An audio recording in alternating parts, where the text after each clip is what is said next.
بەلێشاوی دەرکردنی کرێکاران لە سەرکار و پەرەسەندنی دیاردەی بێکاری و لاوازی بیمەکردن و نەبوونی گرێبەستی کار وای کردووە ڕێژەی بێکاری لە عێراق و هەرێمی کوردستان بۆ ئاستێکی مەترسیدار بەرز بێتەوە. لە راپۆرتێکیشدا کە لەلایەن ڕێکخراوی ئاشتی و ئازادی و ڕێکخراوی فریاگوزاری میلی نەرویجی بڵاو کراوەتەوە دەرکەوتووە لە ساڵی 2014 بەدواوە ڕێژەی بێکاری بەرز بۆتەوە و لە چەند مانگی ڕابردووش 120 تێپەڕاندووە کە ئەمەش ئاماژەیەکە بۆ شکستهێنانی ژێرخانی ئابووری هەرێم. لە ساڵی 2012 بۆ ئێستا کارمان کرد لەسەرەوەی کە ئایا ڕێژەی بێکاری بەرەو داکشانی هەڵکشان چووە بەداخەوە بە نسبەیەکی یەکجار زۆر بەرەو هەڵکشان چووە لە ساڵی 2012 کە نسبەی بەتاڵا بە پێی ڕێپێویەکانی دەستەی ئاماری هەرێمی کوردستان لە 7.9 بووە بەڵام لە نهایەتی 2015 کە دوایین ڕووپێوی ڕاگنێرایی دەستەی ئاماری هەرێمی کوردستان تێدا نسبەی بێکاری بۆ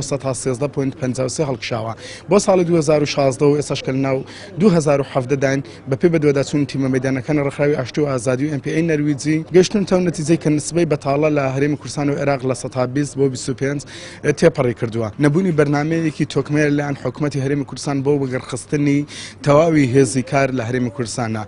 سەندیکای کرێکارانیش هۆکاری بەرزبوونەوەی بێکاری بۆ قەیرانی دارایی و لاوازی کەرتی تایبەت دەگەڕێتەوە. هاوکات ئاماژە بۆش دەکەن دروستبوونی ئەم دۆخە بە سەندیکا چارەسەر ناکرێت بەڵکو دەبێت حکوومەت و لایەنەکان پلانێکی تۆکمەیان بۆ بنبڕکردنی بێکاری لە هەرێم هەبێت و ژیانی هاوڵاتیانیان لە مەترسی ڕزگار بکەن. ئێمە بەپێی یاساکانە ڕۆین ئەوەی ئەڵێک چێژەی کرێکارەمە کێشەیەکی عامە بۆ هەمان کێشەیەکی داکەوتەیە بەڵام ئەو کرێکارانەی کە دەکاردان و ڕوبەڕووی شێشە و گرفتەکانی کارکردن ببنەوە ئەگەر سکاڵایان هاتبێتە لای سەندیکای کرێکاران بە پێی پێویست بە پێی یاساکان سەندیکا کرێکاران توانیوتی داکۆچیان لێ بکە بەڵام ئەم قەیرانانەی کە باسەکرێ قابلی ئەوە نییە سەندیکای کرێکاران بتوانێت ئەم کێشانە چارەسەرکە لە 2016 زیاتر لە 75,000 کرێکار